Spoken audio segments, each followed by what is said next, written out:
But yeah, we had people get into fights. There was a couple caught having sex in a bathroom.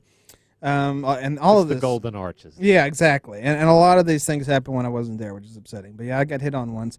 And it really wasn't all that great because it was a drunk lady and she was attractive. You know, she'd been hitting the bottle kind of hard, so she had kind of like that I've been hitting the bottle all day, all night. Face, right? But what made it so sad was she was dying of some sort of ovarian cancer. And it was this is a depressing story. It is, and it was inoperable. And she comes in drunk, telling everybody that, and then I'm working the second window. Wait, I was thinking, did she tell all of you? Did she tell you this entire story at the drive-through? No, she came inside. Okay. And you know how you can see the second window there as you walk in there. Yes. And there was nobody else in the place at the time except us, the workers. Like, yeah, I'm gonna die. Yeah, she's like, yeah, I'm out enjoying my life, having fun. What's left of it? Because I just got diagnosed with inoperable cancer, and I was like, oh God, that's terrible. And she's like, I'm just out there living it. I spent all my money. I'm out there drinking, partying, having fun. And then she looked over at me and she said, how old are you? And at the time I was 22. And I said, I'm 22. And she just stopped and stared at me and said, you want to take me home tonight? Rock my world? And before I could, it was like, she was drunk. So, you know, she just kind of went on something else and didn't even come back to an that answer. And I was just like, oh, thank God, because I'm not sure how I was going to answer that. And nobody else was around to back me up. So I was all on my own at that point. You needed an adult. I did. I needed an adult. Unwanted sexual advances. It goes both ways.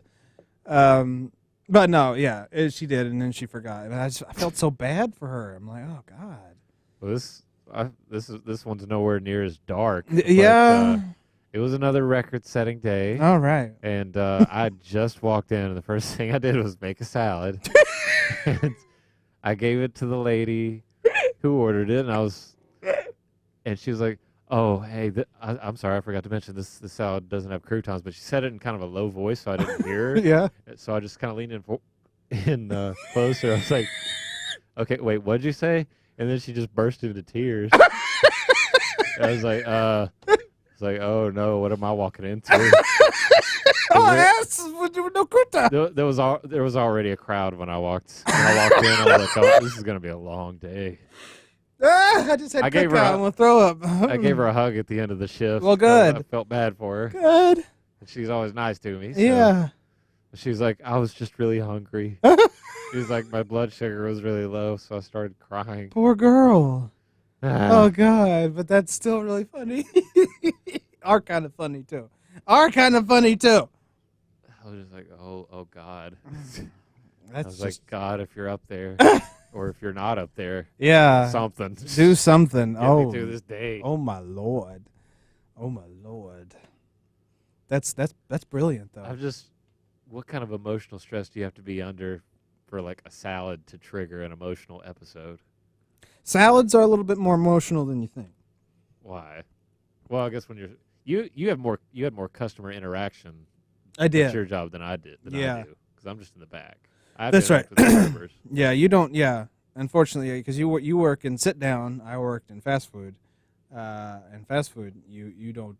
Everybody mingles with the customers at least a little bit, and yeah, you see some stuff, you hear some stuff, and you do some stuff.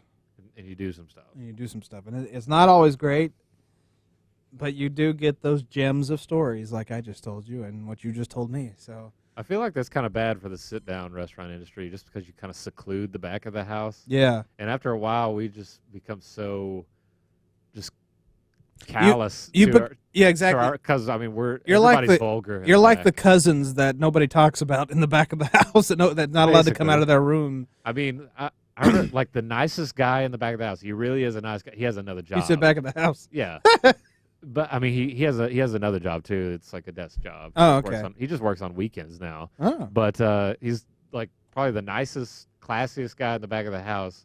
And I remember one time he had to, like, it was near closing time, and he had to cook like a steak for somebody. Mm-hmm. It was like prom season. Oh God. So I guess the kid who ordered the steak wanted to impress his date, so he he wanted to call out the cook to like thank him personally. Oh And yeah. the classic guy was like, no. And he's like, he just started. He like went on a rant like, no, f that little kid. Like, I'm not going out he's like, there. I'm not going out there. I went out there and pretended I cooked it. Did you? Yeah. Sweet. And then turned around and walked away. I was like, that was weird. I don't know why you wanted me to do that. But you took but that had to be a good feeling though. No, I Why? just looked at this little kid. I'm like, I hate you.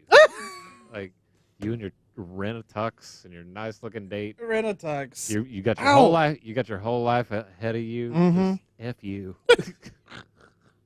I didn't say that to him, but Well, that's the first thing that came to mind. Of course. I felt it in my heart. Right. That's You're- why I barely spoke to him. You're a college graduate. You're so much better than him. No, I wouldn't say that. I think you are. No. I think a little bit. I think you maybe put yourself down a little too much.